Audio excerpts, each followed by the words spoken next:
Hello my friends, John LaRuffa here with another Unbiased unboxing, and this time we're going to be taking a look at Back to the Future Dice Through Time.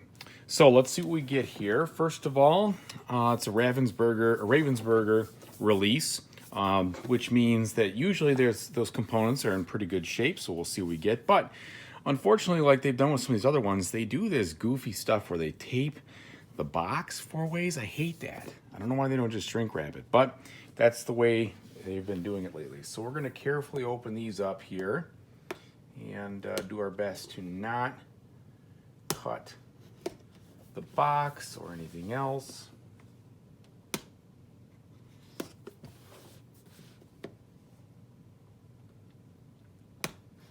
Carefully. One more. All right, so we've done that. First of all, I will say I do like the fact that you do get to see the components of the game on the back of the box. That kind of tells you what you're getting into, which is nice. And it also gives you a list of components there, so I appreciate that. All right, cracking this open, we see a standard box inside. And now they have these shrink wrapped, so that's kind of interesting. And with a, looks like with a little note, kind of similar to what they did in one of their other releases like this, where there was that cooperative game came out a while ago about monsters that they did, that Horrified. That's right, Horrified. They kind of had a little note there, so that's fine. Kind of puts you in the mood for what you're doing. Okay, so this note is actually printed, maybe even on the back of the board. Yeah, it's on the back of the board. Well, that's unique. All right, so here's what we get from a board standpoint. Okay, there you have it. Very colorful. Looks like we've got some icons there, some spots for some cards, the different timelines that we're going to be visiting most likely. So board looks pretty good, like that. We do have an insert here. Instruction manual. This is owner's manual for the DeLorean, more than likely here. So things look like they're laid out with good pictures. Maybe not a ton of examples, but we'll see how that looks. So I didn't see a ton of examples in there. I did see the pictures. That's fine. Components here look a little bit on the thin side, but we'll see if that's true or not.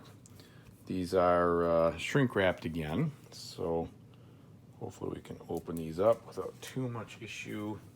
I do like the shrink wrap because then at least we know that things don't fall out in transit and they stay together, so that's good.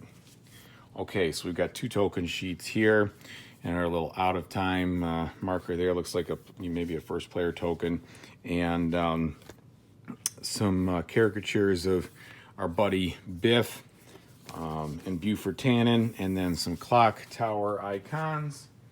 Save the clock tower. Okay, and then we have some large,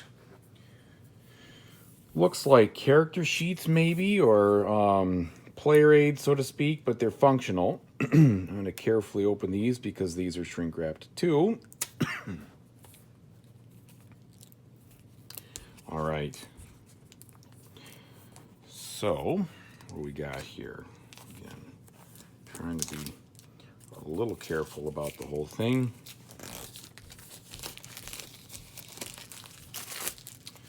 All right. So these are thick. They're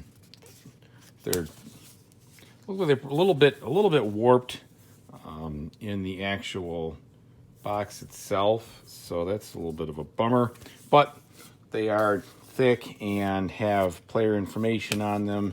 Looks like they must correspond to different player colors, and you start in different player timelines there, and they seem to match up color coding wise with the board. All right, we have some plastic DeLoreans here of various colors, most likely one for each player color. So we got that. Let's go back into the insert pretty well. We've got some little standees, probably for Biff over there. Some dice, looks like some custom dice. 4 of each color. And these do look nice. They are printed, not embossed, so hopefully they'll stand the test of time. We'll find out. They'll probably be okay. But they aren't embossed. They are decent heft. So we've got those. And then a whole bunch of player cards here, most likely for our events and timelines and things like that. Let's see how these stack up.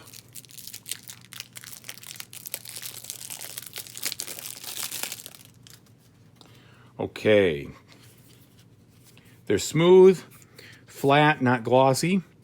So they won't give you any shine or shimmer on the board, which might be good from a standpoint of being able to see.